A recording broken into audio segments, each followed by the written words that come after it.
धर्मांतरण नहीं किया, इसीलिए संभाजी महाराज को 40 दिन तड़पा तड़पा के मारा। और धर्मांतरण आज हो रहा है और हम उसके लिए राम नीति और कृष्ण नीति को अपना नहीं रहे। आज मैं इस रायगढ़ की धरती से छत्तीसगढ़ के माननीय मुख्यमंत्री जी को एक निवेदन करता हूं और मेरा यह वीडियो पहुंचा दीजिएगा छत्तीसगढ़ के मुख्यमंत्री जी तक। मैं आज 5 सेक्शन बता रहा हूं, ये 5 सेक्शन लगाइए। मैं गारंटी के साथ कहता हूं छत्तीसगढ़ में 1 साल के अंदर धर्मांतरण रुक जाएगा। सारी मिशनरियां, सारे जिहादी छत्तीसगढ़ छोड़ के भाग जाएंगे। और मेरी इस पे PIL चल रही है, सुप्रीम कोर्ट में ऑलरेडी मैटर चल रहा है। उस मेरे आइडिया को उत्तर प्रदेश सरकार ने अपना लिया है। उत्तर प्रदेश में इस समय राम राज्य आ गया है, धर्मांतरण वाले भाग रहे हैं वहां से। धर्मांतरण हमारी राष्ट्र की सुरक्षा के लिए खतरा है कि नहीं? जरा जोर से बोलिए। धर्मांतरण राष्ट्रीय सुरक्षा के लिए खतरा है कि नहीं? जोर से बोलिए। और जो राष्ट्र की सुरक्षा के लिए खतरा होता है डॉक्टर साहब, उसके लिए कानून है, उसका नाम है नेशनल सिक्योरिटी एक्ट। आप धर्मांतरण कराने वाले मिशनरियों, जिहादियों और उनके मददगारों यानी बाबर, हुमायूं, तुगलक, गजनी, गोरी के साथ जय चंदों पे NSA लगाना शुरू करिए। धर्मांतरण हमारी देश की एकता, अखंडता के लिए खतरा है कि नहीं? अब आप पूछेंगे कैसे, तो मैं बताता हूं। हिंदुओं के दुश्मन कन्वर्टेड हिंदू ही हैं। याकूब मेनन कौन था? जोर से बोलिए। कन्वर्टेड हिंदू। अफजल गुरु कौन था? जोर से बोलिए। कन्वर्टेड हिंदू। बांग्लादेश में हिंदुओं की बहन बेटी के साथ बलात्कार कौन कर रहा है? कन्वर्टेड हिंदू। कश्मीर के सारे अलगाववादी कन्वर्टेड हिंदू। 1990 में जिन्होंने हत्या बलात्कार किया कश्मीर में, वो कौन थे? सारे कन्वर्टेड हिंदू। सच्चाई यह है, इसको समझिए, हम दुबई में सुरक्षित हैं लेकिन भारत में सुरक्षित नहीं है। क्यों? क्योंकि दुबई में कन्वर्टेड हिंदू नहीं है और भारत में कन्वर्टेड हिंदू। कन्हैया लाल की हत्या किसने किया था? कन्वर्टेड हिंदू। उमेश कोल्हे की हत्या किसने किया? कन्वर्टेड हिंदू। धर्मांतरण कौन करा रहा है? कन्वर्टेड हिंदू। तो इसलिए कह रहा हूं, कन्वर्जन हमारी एकता, अखंडता के लिए खतरा है। इसलिए कन्वर्जन कराने वाले मिशनरियों, जिहादियों और उनके मददगारों पे आप UAPA लगाइए। कोई कोर्ट बीच में नहीं आएगी। अगर हाई कोर्ट बीच में आए, सुप्रीम कोर्ट बीच में आए, तो मैं छत्तीसगढ़ सरकार के साथ खड़ा हुआ हूं। आप UAPA लगाना शुरू करिए। तीसरी धारा, कन्वर्जन अपने आप पे इनडायरेक्ट वॉर है कि नहीं? अप्रत्यक्ष युद्ध है कि नहीं? है। भाई कन्वर्जन क्यों करा रहे हैं? डेमोग्राफी बदलने के लिए। 2 देशों के बीच में जो युद्ध होता है तो दूसरे देश पे कब्जा करने के लिए तो होता है। तो एक तरीका होता है मिसाइल से हमला करके दूसरे देश पे कब्जा कर लो, दूसरा तरीका है कन्वर्जन करा के दूसरे देश पे कब्जा कर लो। दुर्भाग्यवश वेजिंग वॉर की धारा यूज ही नहीं हो रही है। आपके छत्तीसगढ़ में यूज नहीं हो रही है। पता नहीं, शायद अनजाने में नहीं हो रही है, या छत्तीसगढ़ के DGP को और पुलिस के अधिकारियों को, प्रशासनिक अधिकारियों को इस वेजिंग वॉर की धारा के बारे में पता नहीं है। ये जो नई वाली BNS है, इसमें एक धारा है वेजिंग वॉर, और वेजिंग वॉर में आजीवन कारावास और फांसी तक का प्रावधान है। अरे बाप रे। और धर्मांतरण वेजिंग वॉर है, इसको सिद्ध किया जा सकता है। अगर धर्मांतरण वेजिंग वॉर नहीं है तो कुछ भी वेजिंग वॉर नहीं। मैं माननीय मुख्यमंत्री से निवेदन कर रहा हूं, आप धर्मांतरण कराने वाले मिशनरियों, जिहादियों और उनके मददगारों के खिलाफ वेजिंग वॉर की धारा लगाइए। इसमें आजीवन कारावास और फांसी तक की सजा है। चौथी, धर्मांतरण से बड़ा देशद्रोह क्या हो सकता है? धर्मांतरण से राष्ट्रांतरण होता है। धर्मांतरण से त्योहार बदल जाता है। धर्मांतरण से विचार बदल जाता है। धर्मांतरण से सोच बदल जाती है। धर्मांतरण से जीवन शैली बदल जाती है, धर्मांतरण से वेशभूषा बदल जाती है। धर्मांतरण करने के बाद वो बंदा भारत में तो रहता है लेकिन भारत के त्योहारों से नफरत करता है, भारतीयों से नफरत करता है। इससे बड़ा देशद्रोह क्या होगा? और देशद्रोह पे भी इस नई वाली भारतीय न्याय संहिता में आजीवन कारावास की व्यवस्था है। चौथी धारा देशद्रोह और पांचवी धारा धर्मांतरण कोई एक व्यक्ति नहीं करता, पूरा एक संगठन होता है, कई लोग उसमें मिले जुले होते हैं। कोई पैसा देता है, कोई लिटरेचर देता है, कोई जगह देता है, कोई आइडिया देता है, कोई मोटिवेट करता है, कोई चंगाई सभा लगाता है, कोई कुछ करता, सब अलग अलग करते रहते हैं। धर्मांतरण अपने आप में ऑर्गेनाइज क्राइम है और ऑर्गेनाइज क्राइम से निपटने के लिए छत्तीसगढ़ के पास गैंगस्टर एक्ट है। यूपी में धर्मांतरण कराने वाले मिशनरी और जिहादियों पे इस समय एनएसए भी लग रहा है, यूएपीए भी लग रहा है, वेजिंग वॉर भी लग रहा है, देशद्रोह भी लग रहा है, गैंगस्टर एक्ट भी लग रहा है, बुलडोजर भी चल रहा है, आजीवन कारावास भी हो रहा है। स्वतंत्र भारत में पहली बार धर्मांतरण कराने वाले मिशनरी और जिहादियों को आजीवन कारावास 2024 में उत्तर प्रदेश में हुआ और स्वतंत्र भारत में पहली बार उत्तर प्रदेश की सरकार ने लगाया। इसके लिए मैं बाबा जी को धन्यवाद देता हूं। बाबा जी इसी तरीके से बुलडोजर चलाते रहे, लेकिन अब समय आ गया है कि बुलडोजर के ऊपर कॉपीराइट केवल बाबा का क्यों होना चाहिए? छत्तीसगढ़ में बुलडोजर क्यों नहीं चलना चाहिए? छत्तीसगढ़ में एनएसए क्यों नहीं लगना चाहिए? छत्तीसगढ़ में यूएपीए क्यों नहीं लगना चाहिए? छत्तीसगढ़ में वेजिंग वॉर क्यों नहीं लगना चाहिए? धर्मांतरण को रोकना जरूरी है। दूसरा, छत्तीसगढ़ की डेमोग्राफी बड़े प्लान वे में बदली जा रही है घुसपैठियों के जरिए। आपके रायपुर में घुसपैठियों को बसाया जा रहा है, आपके बिलासपुर में घुसपैठियों को बसाया जा रहा है, आपके रायगढ़ में पता करिएगा, यहां भी झुग्गियां बनना शुरू हो गई होगी।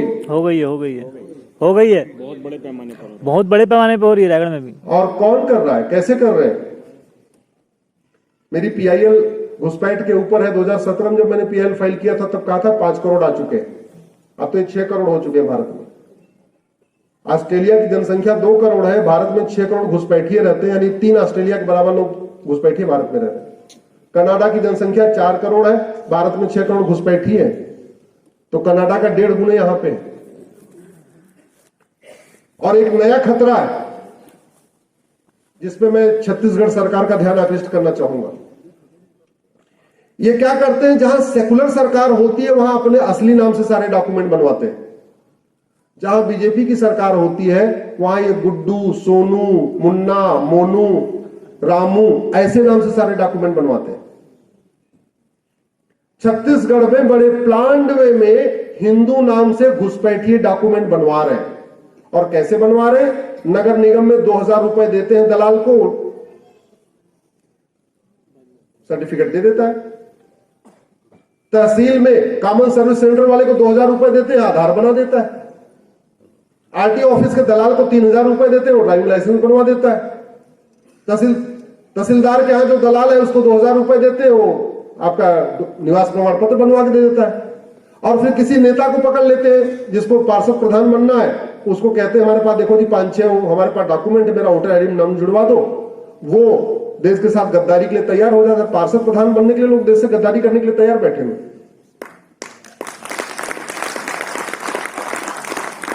इसका जो अगला खतरा आएगा, ये घुसपैठिए हिंदू नाम से सारे डॉक्यूमेंट बनवा रहे हैं। 2-3-4 साल के बाद छत्तीसगढ़ में सामूहिक धर्मांतरण शुरू होगा। अभी तो छिटपुट चल रहा है ना, शहरों में बड़े बड़े धर्मांतरण होंगे एक साथ 10,000 20,000 के, और वो कहेंगे हम हिंदू धर्म छोड़ के हम तो इस्लाम कबूल कर रहे हैं। एक्चुअली वो बांग्लादेशी है, वो है ही पहले से मुस्लिम, डॉक्यूमेंट उन्होंने हिंदू नाम से बनवाया है। तो पूरी दुनिया में बदनामी करने के लिए सामूहिक धर्मांतरण शुरू होने वाला छत्तीसगढ़ में। अब मूल कारण क्या है? भ्रष्टाचार। घुसपैठ का मूल कारण घूसखोरी। 2000 रुपए बॉर्डर पे देके आ रहे, अंदर आके 2-2 हजार रुपए में डॉक्यूमेंट बनवा ले रहे। कैसे रुकेगा? भाई बहन हो नफरीत। घुसपैठियों को पकड़िए, उनके मददगारों पे लगाइए, आप एनएसए लगाइए, यूएपीए लगाइए, वेजिंग वॉर लगाइए, देशद्रोह लगाइए। अरे भाई, ये हम लोग जैसे देश की सुरक्षा करने के लिए अग्नि रख लेते हैं, ब्रह्मोस बना रखा है, परमाणु बम बना रखा है, यही किया है ना बाहर से सुरक्षा के लिए। तो भीतर से सुरक्षा के लिए क्या करना पड़ेगा? कठोर कानून, यही करना पड़ेगा। दुर्भाग्यवश इसमें अदालतों ने अपना काम ठीक से नहीं किया। सुप्रीम कोर्ट, हाई कोर्ट को भारत की सुरक्षा की चिंता कम, घुसपैठियों के मानवाधिकार की चिंता ज्यादा, धर्मांतरण कराने वालों के मानवाधिकार की चिंता ज्यादा। और एक बात मैं कह रहा हूं, ये भारत में संविधान तब तक है जब तक हिंदू बहुसंख्यक है। भारत में लोकतंत्र तब तक है जब तक हिंदू बहुसंख्यक है। भारत में equality, justice, liberty, fraternity, unity, national integration तब तक है जब तक हिंदू बहुसंख्यक है। भारत के राष्ट्रपतियों को देश छोड़ के नहीं भागना पड़ता क्योंकि हिंदू बहुसंख्यक है। अफगानिस्तान, पाकिस्तान, बांग्लादेश के राष्ट्रपति देश छोड़ के भागते हैं। भारत के प्रधानमंत्रियों को देश छोड़ के नहीं भागना पड़ता क्योंकि हिंदू बहुसंख्यक है। अफगानिस्तान, पाकिस्तान, बांग्लादेश के प्रधानमंत्रियों को देश छोड़ के भागना पड़ता। भारत में सेना विद्रोह नहीं करती क्योंकि सेना में हिंदू बहुसंख्यक है। भारत के नौकरशाह सरकार के खिलाफ साजिश नहीं करते क्योंकि नौकरशाही में हिंदू बहुसंख्यक है। नहीं तो पाकिस्तान, अफगानिस्तान, बांग्लादेश में नौकरशाही रोज साजिश करती रहती है। अगर भारत में अराजकता कम है, उसका मूल कारण है हिंदू बहुसंख्यक है। इसलिए सनातन धर्म की रक्षा करना केवल संघ, बीजेपी, विश्व हिंदू परिषद या हमारा काम नहीं है। सनातन धर्म की रक्षा करना संविधान की शपथ लेने वालों का काम है। और इस सांसद, विधायक, मंत्री और जज संविधान की शपथ लेते हैं, ये अच्छी तरीके समझ ले। सुप्रीम कोर्ट का आदेश सर माथे पे तब तक है जब तक हिंदू बहुसंख्यक है। अभी 3 महीने पहले की बात है, पाकिस्तान के सुप्रीम कोर्ट के जज ने बोला कि पाकिस्तान में रहने वाले सब एक समान हैं। भारत में तो सुप्रीम कोर्ट रोज ही बात बोलता रहता है, हाई कोर्ट रोज कहता रहता है सभी भारतीय एक समान है। कभी कोई दिक्कत हुई क्या? नहीं। पाकिस्तान के 3 महीने पहले की बात बता रहा हूं, पाकिस्तान के सुप्रीम कोर्ट के जज ने बोला कि पाकिस्तान में रहने वाले सब एक समान है और सबको फ्रीडम ऑफ रिलीजन है। इतना ही कहा था, आदेश लिखवाया नहीं था। उसके बाद मुल्ला मौलवी दीवार फांद के सुप्रीम कोर्ट में घुस गए और सुप्रीम कोर्ट के जज सुनवाई छोड़ छोड़ के भागे अपने चैम्बर में। फिर सेना बुलाई गई। मुल्ला मौलवियों ने सुप्रीम कोर्ट पे कब्जा कर लिया पाकिस्तान की और बोला तुम्हारी हिम्मत कैसे हुई, तुमने ये कह दिया कि सारे पाकिस्तान वाले एक समान हैं। उन्होंने बोला हम पाक हैं, यहां नापाक भी रहते हैं, पाक नापाक एक समान नहीं हो सकते। कैसे बोल दिया? अंत में मुंह से बोला था, बस वही बात खत्म हो गई। ऑर्डर में लिखवाया नहीं कि हम सब एक समान होते हैं। अभी कुछ दिन पहले अगस्त में बांग्लादेश के सुप्रीम कोर्ट के चीफ जस्टिस इस्तीफा देके भागे कि नहीं भागे? भागे ना। फैसला पसंद नहीं आया, सुप्रीम कोर्ट में सब कूद गए, गेट पे जाम कर लिया, इस्तीफा दिया, तब सुप्रीम कोर्ट के बाहर निकलने नहीं दिए, तब बाहर निकलने दिए। और एक बांग्लादेश के सुप्रीम कोर्ट के जज तो भारत के बॉर्डर पे पकड़े गए, हमारे बीएसएफ वालों ने उनको पकड़ा। वो बेचारे जान बचा के भारत में घुस रहे थे, बीएसएफ वालों ने पकड़ लिया। कभी भारत के सुप्रीम कोर्ट के जजों को भागना पड़ा क्या? जोर से बोलिए। नहीं। क्यों? संविधान के कारण वो नहीं बचे हुए हैं। उनका सम्मान इसलिए है क्योंकि यहां हिंदू बहुसंख्यक है। भारत में सेकुलरिज्म है क्योंकि हिंदू बहुसंख्यक है। भारत में संविधान चल रहा है क्योंकि हिंदू बहुसंख्यक है। भारत में लोकतंत्र चल रहा है क्योंकि हिंदू बहुसंख्यक है। भारत में समता, समानता, समरसता है क्योंकि हिंदू बहुसंख्यक है। भारत में इक्वलिटी, जस्टिस, लिबर्टी, फ्रेटर्निटी चल रही है क्योंकि हिंदू बहुसंख्यक है। इसलिए हिंदू कम न हो, डेमोग्राफी न कम डिस्टर्ब हो, इसको ठीक करने का काम केवल समाज का नहीं है, इसको ठीक करने का काम सरकार का भी है और सुप्रीम कोर्ट का भी है। इसलिए माननीय सुप्रीम कोर्ट को भी इस बात को देखना पड़ेगा कि जो डेमोग्राफी बदल रही है इसका परिणाम क्या हो रहा है। जिन 9 राज्यों में हिंदू खत्म हो चुके हैं वहां संविधान काम नहीं करता।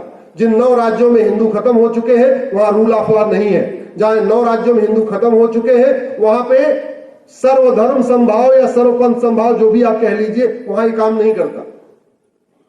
ये वही काम कर रहा है जहां हिंदू बहुसंख्यक है। इसलिए हिंदू न घटे उसका इंतजाम करना पड़ेगा। और हिंदू घट रहा है 5 तरीके के जिहाद के कारण, लफ्ज जिहाद, लैंड जिहाद, ड्रग जिहाद, घुसपैठ जिहाद और धर्मांतरण जिहाद के कारण। इसलिए इन 5 तरीके के जिहाद को रोकने की जिम्मेदारी सरकार की भी है और कोर्ट की भी है, सुप्रीम कोर्ट की भी है, संसद की भी है, हाई कोर्ट की भी है, विधानसभा की भी है, मुख्यमंत्री की भी है, केंद्र सरकार की भी है, सबकी जिम्मेदारी है। ड्रग्स जिहाद बड़े प्लान्ड वे में फैलाए जा रहे हैं, बड़े प्लान्ड वे में स्कूल और कॉलेज में ड्रग फैलाई जा रही है, ड्रग का नेटवर्क फैलाया जा रहा है और उसमें भी हिंदू लड़के और लड़कियों को टारगेट किया जा रहा है। क्योंकि एक तो दो ही बच्चे होते हैं, ज्यादा तो होते नहीं। इधर 5-6 वाला कोई है क्या? जरा हाथ उठाइए जरा। 5-6 वाला कोई है क्या? कोई नहीं है, कोई नहीं है। अच्छा, अरे वाह, बहुत भाई, 1-2 लोग हैं। अभी मैं दिल्ली में एक 22 का परिवार देख के आया हूं। अरे बाप रे। हम 2, हमारे 22 बच्चे। मैंने पूछा नाम, 5-6 का नाम बताया, उसके बाद नाम ही नहीं पता। और ऐसी समस्याएं आती हैं। हमारी पत्नी अध्यापिका है, उनकी ड्यूटी लगती है वोटर लिस्ट वगैरह जब अपडेट होती है इलेक्शन के पहले। दुर्भाग्यवश वो जिस एरिया में, वहां कन्वर्टेड हिंदू बहुत ज्यादा है। अब कन्वर्टेड हिंदू ज्यादा है तो 12, 14, 16, 18, तो मां बता देती जी इतने बच्चे हैं, तो क्या करती है, सबसे बड़े वाले की उम्र पूछ लेती है, सबसे छोटे वाले की उम्र पूछ लेती है, और जितने के नाम मां बता देती उतने नाम बता देती, बाकी का काम अपने आप ही करना पड़ता है, क्योंकि कुटुंब रजिस्टर बनाना है। ये ठीक नहीं चल रहा है। भारत की 50% समस्याओं का मूल कारण जनसंख्या विस्फोट है। जब तक सरकार 2 करोड़ घर बना के दे रही है, 10 करोड़ बेघर पैदा हो जा रहे हैं और ये सारा का सारा बर्डन टैक्स पेयर के ऊपर आ रहा है। जब तक सरकार 2 करोड़ लोगों को मुद्रा लोन देती है, 10 करोड़ बेरोजगार और पैदा हो जाते हैं और सारा का सारा बर्डन टैक्स पेयर के ऊपर आ रहा है। टैक्स पेयर वाले त्राहिमाम कर रहे हैं। दुनिया का सबसे भव्य और विशाल शिव मंदिर गांधार में था। गांधार नरेश ने बनाया था, दुर्योधन के नाना ने बनवाया था। उस गांधार में उस शिव मंदिर की एक ईंट नहीं बची। दुनिया का सबसे भव्य उस जमाने में मंदिर, विष्णु जी का मंदिर, राजा भरत का ननिहाल